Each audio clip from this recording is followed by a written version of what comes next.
Our latest CBS News polling shows Vice President Kamala Harris is making some gains on former President Donald Trump in her bid for the White House. Look at this. Harris is now up 4 points nationally over Trump, and she holds a slimmer 2-point advantage in the battleground states.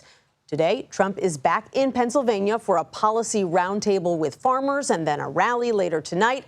And we've just learned he'll return to the site of his first assassination attempt, announcing a rally on October 5th in Butler, Pennsylvania.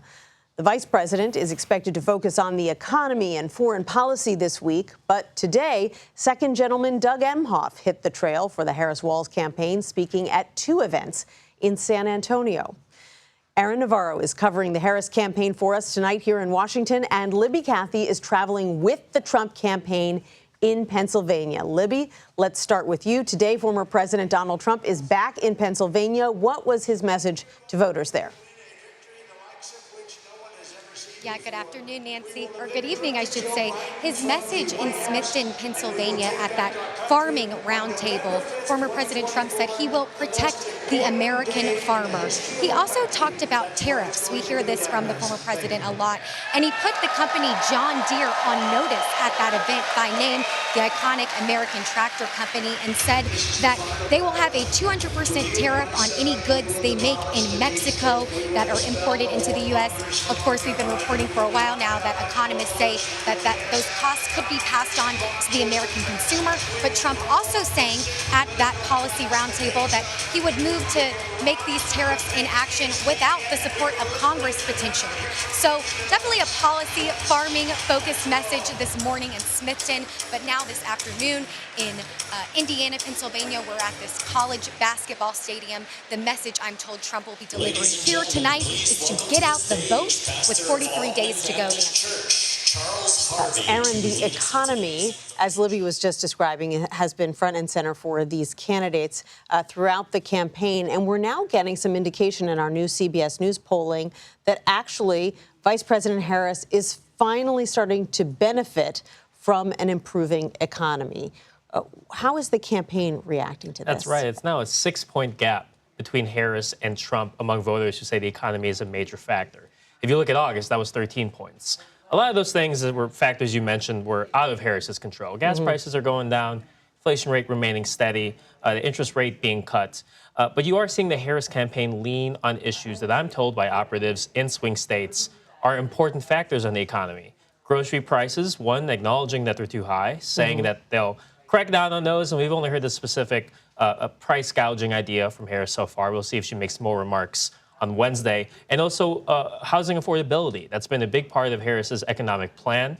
Democrats I've talked to say not a lot of people know about that plan yet, but when they do hear about it, they like those 2 aspects of it. Right. She says she's going to be unveiling more economic proposals in Pittsburgh a little bit later this week. Libby, former President Trump was in North Carolina on Saturday amidst this controversy over GOP governor candidate Mark Robinson and the comments that he made online reportedly about being a black Nazi. How is the Trump campaign dealing with this situation? Have they said point blank that they want Robinson to drop out?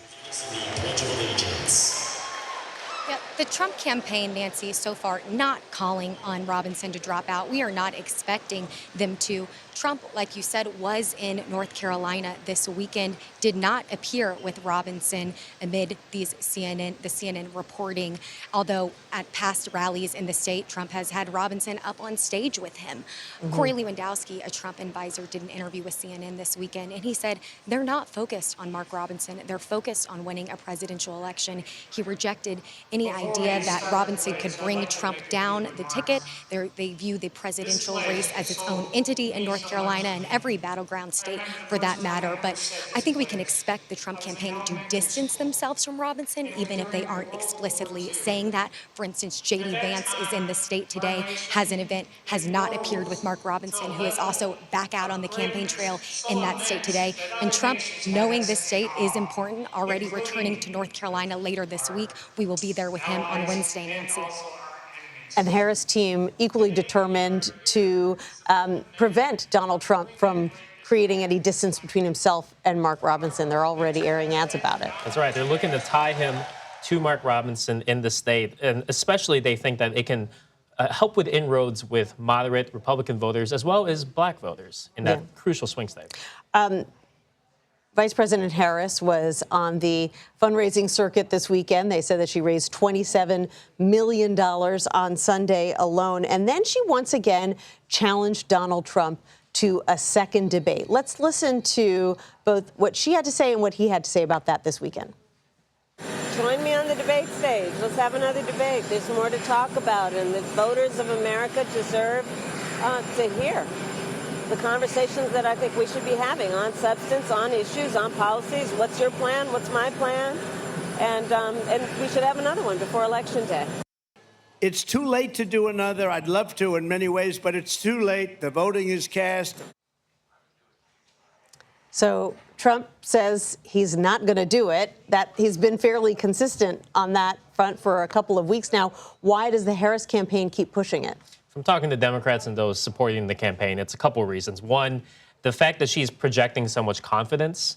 One strategist put it to me like this. They feel that she is trying to create herself and make herself seem as the alpha in the situation, kind of cut into that kind of persona Trump has really tied himself to, especially among younger white male voters.